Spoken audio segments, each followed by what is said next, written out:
almost like the ZUK Z1. It does have a Type-C port and a headphone jack. That's nice, given so many brands are dropping the jack, and there are even rumors of Samsung dropping it with the S10. So I'm glad to see it here. Here's another angle of the phone. Here we can see the tray to the top. There's a dual camera setup to the back, and here's the phone side by side with the Zenfone 5 or 5Z. Now if you look closely here, the port looks like it might just be micro USB. I mean, from this angle it looks so Type-C. Look at that camera cutout. Here's another angle. Now if this doesn't impress you, I'm not sure what will. In this teeny tiny cutout that replaces the notch, I'm so impressed. I really wish this turns out.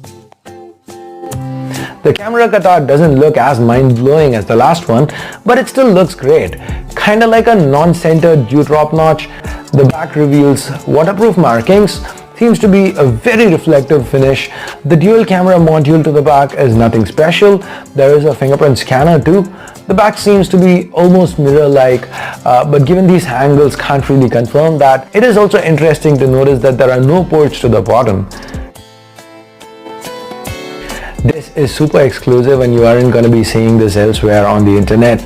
This is a regular dewdrop notch with a back that has the usual concentric circles. What's super interesting though is this camera array. It's got 3 cameras to the back. The screen to body ratio on all 3 prototypes seem great.